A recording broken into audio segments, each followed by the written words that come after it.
Hello, जय हिंद। स्वागत है आपका हमारे यूट्यूब चैनल पे। आज यहाँ पे जो सवाल आपके सामने लेके आया हूँ वो बच्चों ने व्हाट्सएप के जरिए पूछा है। और यह जो सवाल है बेसिकली साइंस का सवाल है ना। ये साइंस में ही ज्यादातर पूछा जाएगा सवाल, क्योंकि ये आपका वेक्टर का क्वेश्चन है ना। साइंस में वेक्टर का क्वेश्चन है। और ये वेक्टर वाला जो क्वेश्चन है जनरली रेलवे के सिलेबस में मैथ में भी दिया हुआ है, तो वहां से ये सवाल आता है। आइए हम इस सवाल को डिस्कस करते हैं कि इस सवाल को किस तरीके से सॉल्व करना है और ऐसे सवालों में आपको क्या थ्योरी लगाना है। हम पहले थ्योरी की बात करेंगे। सारे थ्योरी को बिल्कुल कॉन्सेप्ट वाइज आपको समझा देंगे, इसके बाद ही इस प्रॉब्लम को सॉल्व करेंगे, सो डैट कि कभी भी भविष्य में इस तरह का सवाल आए तो बहुत आसानी से इसको सॉल्व करके आप नंबर ला सकते हो। सबसे पहले सवाल को पढ़िए, सवाल क्या बोला हुआ है देखिए। तो सवाल कहा है कि मूल बिंदु के परिता उस बल बल के बारे में दिया 2i+j+2 के कारण बल आघूर्ण क्या होगा जो एक कण पर कार्यरत है जिसका स्थिति सदिश i+j+k है। ठीक है, तो ये बेसिकली जो है बल आघूर्ण पूछा है। तो देखिए साइंस में बल आघूर्ण जो होता है, बल आघूर्ण, इसको हम तोड़ के बल आघूर्ण बोल सकते हैं। ठीक है ना, टॉक है ये बेसिकली। ये जो होता है इसको हम लोग इस तरीके से टॉ द्वारा सूचित करते हैं। और ये बल आघूर्ण एक सदिश राशि है और ये वैल्यू जो होता है वो r क्रॉस f होता है।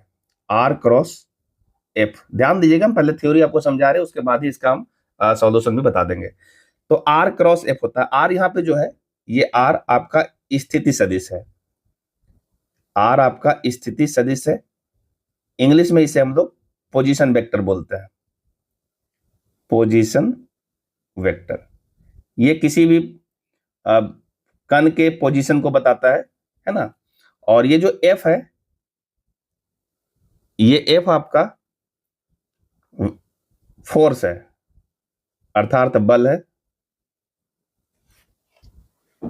सबसे पहली बात कि बल आघूर्ण कैसी राशि है, जिसको बोलेंगे सदिश राशि है, जिसका फॉर्मूला होता है r क्रॉस f। r जो है पोजीशन वेक्टर है और f इसका बल है। ठीक है, पोजीशन वेक्टर अगर नहीं जानते तो आपको थोड़ा सा हिंट दे देते हैं। जैसे मान लीजिए कि ये आपका तीनों एक्सिस है, एक्स एक्सिस, वाई एक्सिस और जेड एक्सिस, और किसी भी बिंदु के पोजीशन के बारे में बताना है। मान लो इस पोजीशन के बारे में बताना है, तो इस बिंदु का जो पोजीशन होगा, एक्स से जितनी दूरी होगा, वाई से जितनी दूरी होगा और जेड एस से जितनी दूरी होगा, उस बिंदु को हम लोग यहाँ पे इसी पोजीशन वेक्टर से दिखाते हैं, जिसका वैल्यू दिया हुआ है i+j+k, है ना। ये दिया हुआ है सवाल में कि इसका पोजीशन वेक्टर ये है। अब देखिए यहाँ पे अगर हम इसको सॉल्व करना चाहें, ठीक है ना, चूंकि हमसे बल आघूर्ण पूछा है, तो हम सीधा ये कह सकते हैं कि r यहाँ पे दिया हुआ है i+j और +k, और इसको क्रॉस बोलते हैं, क्रॉस। यहाँ पे बल दिया हुआ है 2i+j और +2k, है ना। तो हम यहाँ से दो सदिश का क्रॉस गुणनफल करा रहे हैं, है ना। अब अगर आपको वेक्टर का थोड़ा थ्योरी और नहीं पता तो हम थोड़ा और डिस्कस कर देते हैं। देखिए दो तरीके का कॉन्सेप्ट होता है। सदिश का गुणनफल यहाँ पे हम लोग करते हैं। देखिए समझना बहुत गौर से, सदिश का गुणनफल, ये दो तरह का गुणनफल होता है। कहने का मेरा मतलब ये हुआ कि जब दो सदिश को गुना किया जाए, जब दो सदिश को गुना करें, जब दो सदिश को क्या करना है, गुना करें, तो रिजल्ट क्या मिलता है उसको समझते हैं। दो सदिश को गुना करना है तो रिजल्ट दोनों मिल सकता है। दो सदिश को जब हम गुना करेंगे तो आपका सदिश भी मिल सकता है और अदिश भी मिल सकता है ना।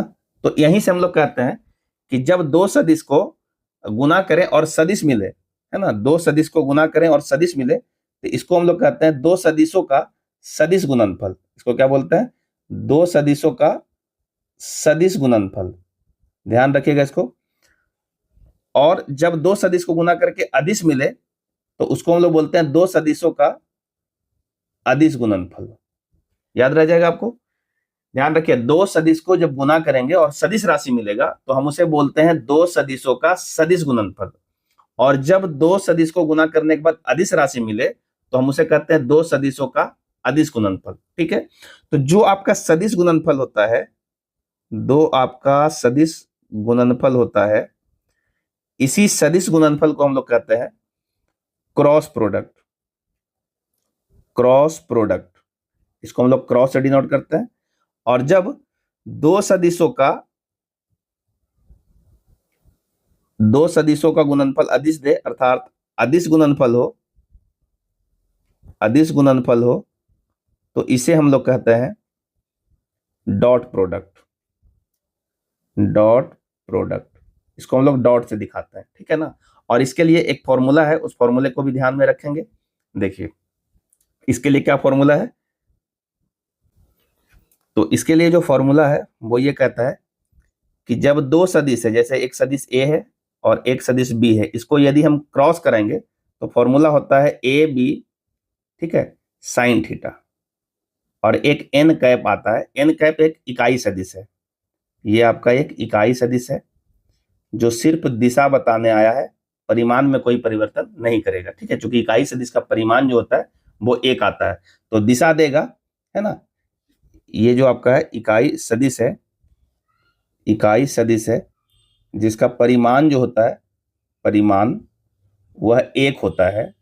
तो परिमाण में जब गुना करोगे एक से तो कोई फर्क पड़ेगा ही नहीं, सिर्फ ये दिशा बताने के लिए आता है, ठीक है। और ए और बी जो है क्या है, तो ए जो है सदिश ए का परिमाण है और बी जो है सदिश बी का परिमाण है। तो फॉर्मूला याद रखिएगा, ए क्रॉस बी क्या होता है, A B sine theta n cap. और ए डॉट बी क्या होता है, तो ए डॉट बी होता है ए बी कॉस थीटा। इसके साथ एन कैप नहीं होता है, क्योंकि दो सदिशों का जब हम डॉट प्रोडक्ट कराते हैं तो वह अदिश राशि मिलता है, तो जब अदिश राशि मिलेगा तो दिशा की आवश्यकता होती ही नहीं है, इसलिए ए बी कॉस थीटा होता है, ठीक है। ये आपका दो फॉर्मूला है। अभी इसी दोनों फॉर्मूला में से आपको एक फॉर्मूला यूज करना है। जैसे यहाँ पे जो हमको बल आघूर्ण निकालना था, तो बल आघूर्ण में हमें आर क्रॉस एफ निकालना था, आर क्रॉस एफ, यहाँ ध्यान दीजिए, आर क्रॉस एफ निकालना था, यानी दो सदिशों का क्रॉस प्रोडक्ट कराना था, यानी दो सदिशों का सदिश गुणनफल कराना था, है ना। तो हमें कौन सा फॉर्मूला यूज करना पड़ेगा, जो हमने यहाँ पे यूज किया है, ए बी ए क्रॉस बी बराबर A B sine theta n cap, ध्यान रहेगा ये चीजें। अब यहाँ पे तीन चीजें और है, आई जे और के, ये तीनों क्या है उसके बारे में थोड़ा समझ लीजिए। आई जे और के ये तीनों क्या है, तो ये तीनों भी आपका इकाई सदिश है, ये तीनों भी क्या है, इकाई सदिश है। इकाई सदिश है तो इसका परिमाण एक होगा, ठीक है। इकाई सदिश को इंग्लिश में हम लोग यूनिट वेक्टर कहते हैं, है ना। और इसका जो परिमाण होगा वो परिमाण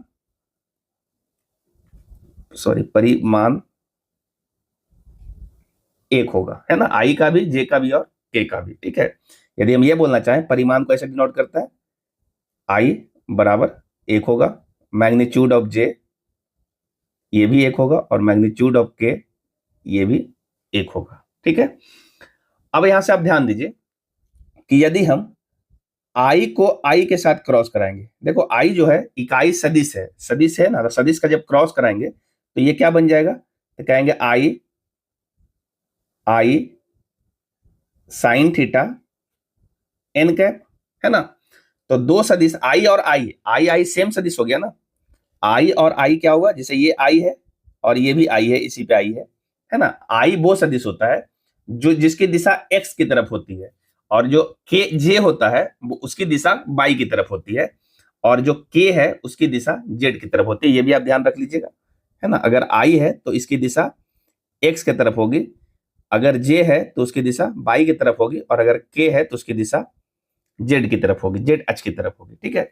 तो अगर आई और आई है तो दोनों एक्स की तरफ ही दिशा हो गया ना, और एक्स और एक्स में दिशा रहेगा तो थीटा यहाँ पे ये कितना हो जाएगा, 0 डिग्री, ठीक है। दोनों एक ही अक्ष पे लाई करेगा, दोनों एक्स पे ही लाई करेगा, तो थीटा हो जाएगा 0 डिग्री। और साइन 0 का मान होता है 0, इसलिए ये पूरा का पूरा वैल्यू 0 हो जाएगा, क्योंकि 0 से हम कुल टोटल को गुना करेंगे, ये टोटल को, तो 0 हो जाएगा, है ना। तो हमेशा याद रखिएगा, जब आई क्रॉस आई कराएंगे तो भी 0 होगा, जब जे क्रॉस जे कराएंगे तो भी 0 होगा, क्योंकि ये भी दोनों सेम दिशा है तो थीटा 0 आएगा, और के क्रॉस के कराएंगे तो ये भी 0 होगा, है ना। ये आपको ध्यान रख लेना है। तो अगर हम क्रॉस कराने जाएंगे और आई का आई के साथ कराते हैं तो वो 0 दे देता है, जे का जे के साथ कराते हैं तो 0 देता है, के का के साथ कराते हैं तो 0 देता है। तो ये चीजें हैं। पर अगर हम आई को जे के साथ कराएं, है ना, आई को के साथ कराएं, तब क्या रिजल्ट मिलेगा वो थोड़ा समझते हैं, और वही चीजें आपको समझना भी है, ठीक है। तो ध्यान से इसको समझिएगा। देखिए,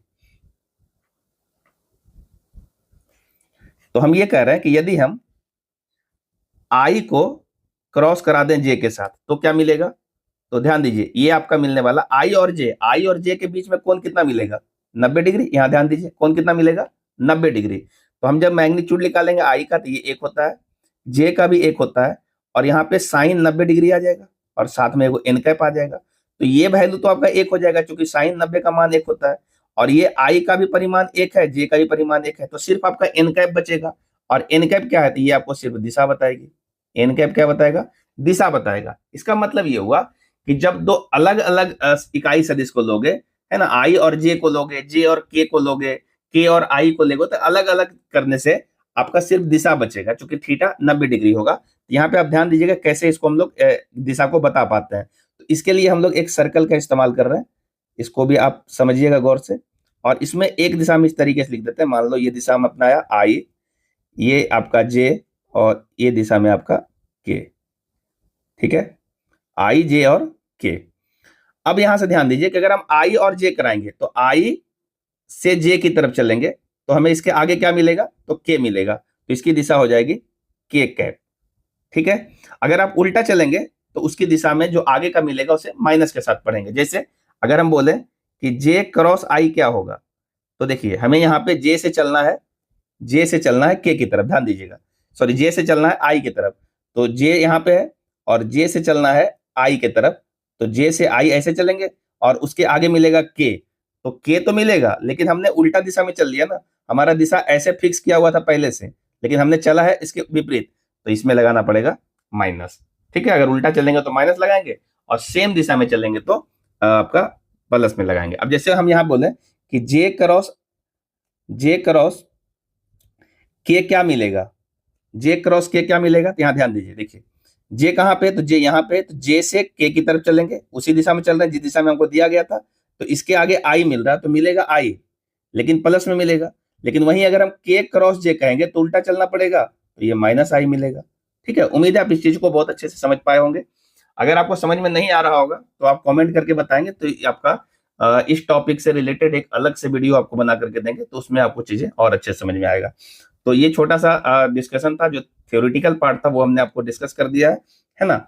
अब आते हैं सवाल पे, इस सवाल में हम यहाँ पे कैसे इसको सॉल्व कर पाएंगे। हम यहाँ पे डॉट प्रोडक्ट के डिस्कस नहीं कर रहे हैं, क्योंकि डॉट प्रोडक्ट हमारे सवालों में जरूरत नहीं था, क्रॉस प्रोडक्ट की जरूरत है, इसलिए हमने क्रॉस प्रोडक्ट यहाँ पे डिस्कस किया है। चलिए हमारे सवाल पे दिखाते हैं सवाल किस तरीके से आपको सॉल्व करना है। देखिए सबसे पहले हम इन सारी बातों को हटा के सवाल पे लेके आते हैं। देखिए सवाल ये कह रहा था, है ना, और इस सवाल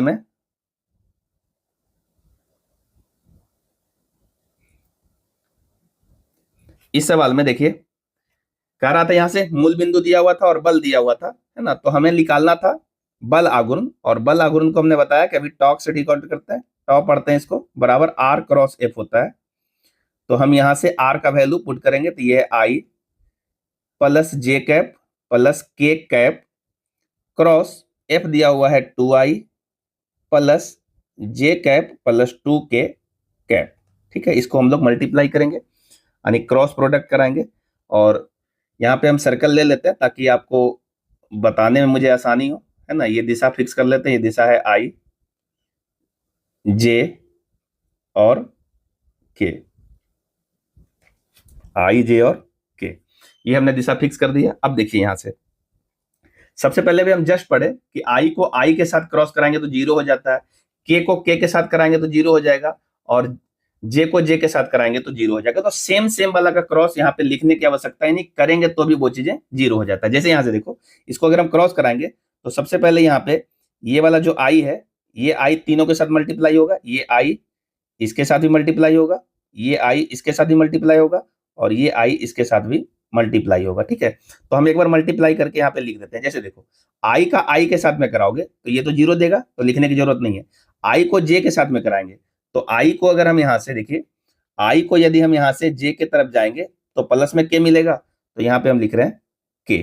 ठीक है, उसके बाद इसी आई को अगर हम 2k से कराएंगे तो पहले तो ये आपका 2 आएगा, है ना, और आई और के कितना आएगा, तो आई और के करेंगे, देखो इधर आई और के करेंगे तो उल्टा चल रहा है, तो ये आएगा जे तो आएगा लेकिन माइनस जे आएगा, तो हम यहां से लिखेंगे माइनस का 2j।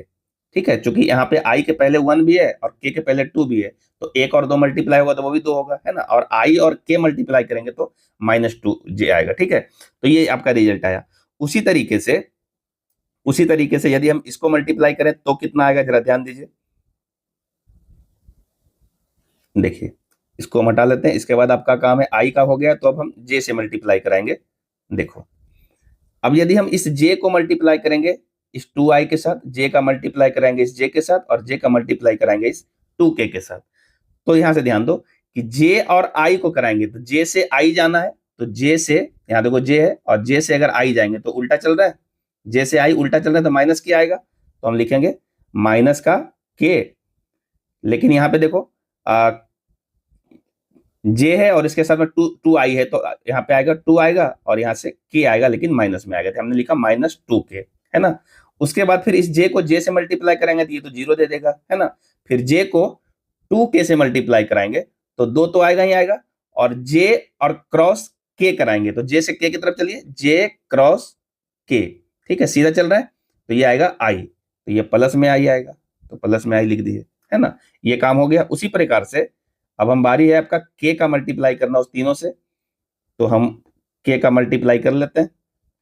देखो, जब इस k को इसके साथ 2i के साथ कराओगे, पुनः k को j के साथ कराओगे और पुनः k को 2k से कराओगे, है ना, तो k क्रॉस i, ठीक है, और 2 मल्टीप्लाई तो 2 तो आएगा ही आएगा, है ना। अब यहां से करा लो k क्रॉस i, तो k कहां पे है, देखो यहाँ पे k है और इसको जाना है i की तरफ, k से i की तरफ चले जाएंगे, तो ये आपका सीधा ही चल रहा है, तो मिलेगा आपका j, तो प्लस में मिलेगा j।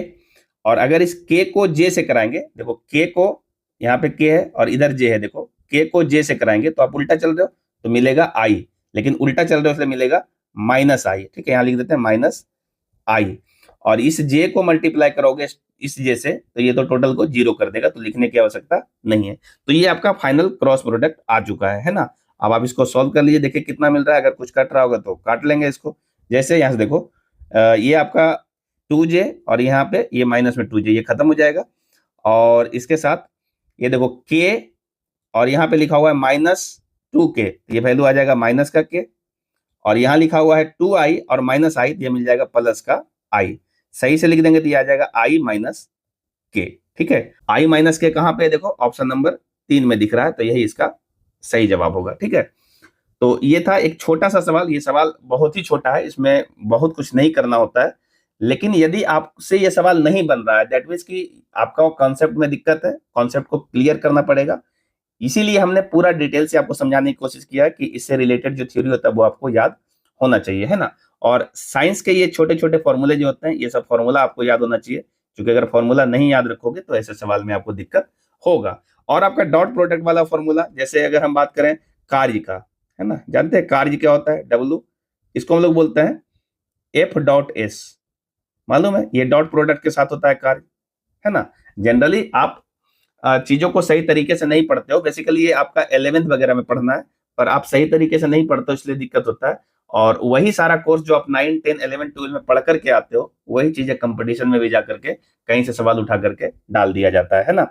तो आप थोड़ा सा ध्यान दीजिए और ज्यादा से ज्यादा प्रैक्टिस करिए, और कोई भी ऐसा सवाल आता है तो आप हमारे दिए हुए व्हाट्सएप नंबर पे भेज सकते हैं। जो भी इसका सही सॉल्यूशन होगा, जब भी मुझे टाइम मिलेगा आपके साथ हम डिस्कस करने की पूरी कोशिश करेंगे। और आप भी थोड़ा कोशिश करिए कि चैनल को सब्सक्राइब करिए, अपने फ्रेंड सर्कल में शेयर कर दीजिए, ताकि और बच्चों का सवाल आ सके और चैनल का थोड़ा जो रीच है वो बढ़ सके, है ना। और अगर क्वेश्चन समझ में नहीं आता है तो आप कमेंट करके जरूर बताइए कि आपको क्या दिक्कत हो रहा है, क्या आपको सवाल देखने के बाद आपका सॉल्यूशन कॉन्सेप्ट क्लियर हो पा रहा है या नहीं हो पा रहा है, एक बार जरूर बताइए, जिससे पता चलता है कि जो हमारा एफर्ट है आपके लिए फायदेमंद हो पा रहा है या नहीं हो पा रहा है ना। आपको अगर और भी कोई ऐसा सवाल होगा तो आप हमारे दिए हुए व्हाट्सएप नंबर पे भेज सकते हैं। जो भी इसका सॉल्यूशन आएगा वो आपके साथ हम डिस्कस करेंगे। चलिए मिलते हैं हम कोई और ऐसे ही सवालों के साथ लेकर के, तब तक के लिए जय हिंद।